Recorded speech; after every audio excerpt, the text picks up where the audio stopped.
Hi, I'm Charlie Ruedebusch with Cheney Mansion and the Park District of Oak Park. Let's talk about composting.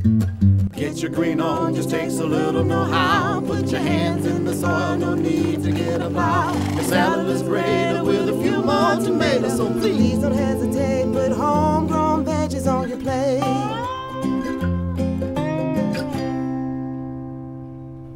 First, what is compost? Compost is simply organic material that's breaking down to become part of our soil again. Adding lots of compost is a great way to turn our hard clayey soils into great, rich, fluffy garden soils that our plants will love. When people want to start composting, they usually come up with about 3 questions beforehand. First, is it smelly?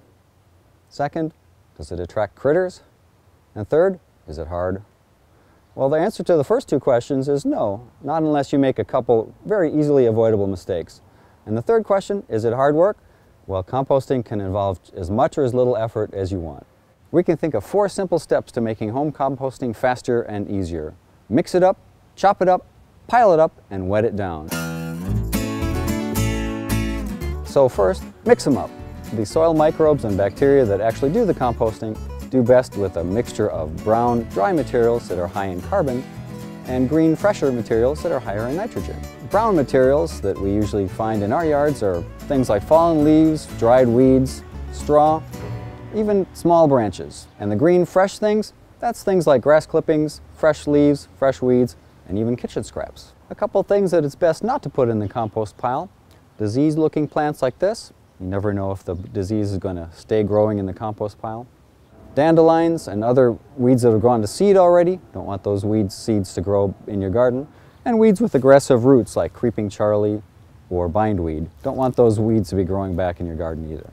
Now, kitchen scraps are a great addition to your compost pile. Fruit and veggie scraps, eggshells, if you crunch them, coffee filters, tea bags, even coffee grounds are great for the compost. But don't throw things like meat, bones, or dairy products in your compost pile. That's the sort of thing that does get smelly and can attract critters. Now, apple cores, carrot peelings, banana peels, they're all great for a compost pile.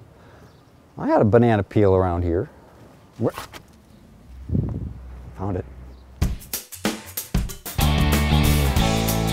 Now, step number 2, chop them up. Now you can add your materials just like this straight to the compost pile and they'll break down just fine. But if we chop them up into bite-sized pieces, they'll expose a lot more surface area for the little soil microbes and bacteria to do the job and compost it a lot faster. Now, chopping materials up is easy with a lawnmower. All you have to do is spread them out on the lawn as you're mowing the lawn.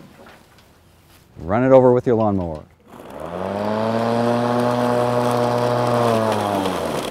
So, what do we do in the middle of summer when just about the only materials we have are fresh green things like grass clippings, weeds, and kitchen scraps?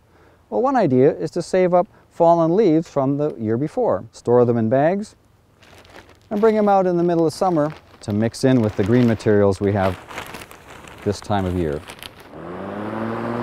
Now, what about grass clippings? Grass clippings are a pretty good ingredient to put in a compost pile, but piled up all by themselves, they can quickly become a smelly, gooey mess. That's why it's always good to mix them in with other materials. Or, even better, leave your clippings right on the lawn. They return some nutrients to the soil, and they don't cause thatch buildup. Now, where should you place your compost pile? Well, that's an easy one, wherever it's convenient for you. Sunny or shady, north or south, that's not quite so important. Just put it where it's easy for you to add materials to it, and it's convenient for you to get the finished compost out and add it to your gardens. You can buy compost bins in all kinds of styles from hardware stores and catalogs, or you can make your own. Here we have a 3-bin compost system that we made out of treated lumber and wire mesh. Now, materials will break down just fine without any enclosure at all, but corralling your compost in some kind of bin will keep your yard looking a lot neater. Now, here's an example of a very informal compost pile. It works just fine, but you can see it wouldn't make a very tidy addition to your yard. Step number 4, wet it down. Now, unless the materials you're adding are pretty moist already, it's a good idea to add a little water as you're adding the materials to the pile. A compost pile breaks down the fastest when it's about as wet as a wrung-out sponge.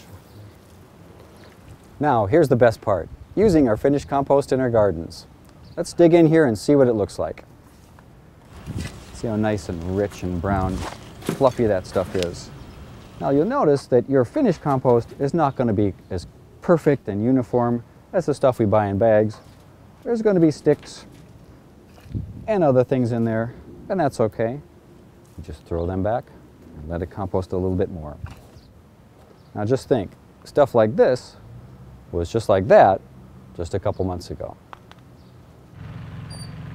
Now in the springtime when you're planting your gardens, you can mix the compost right in with the soil.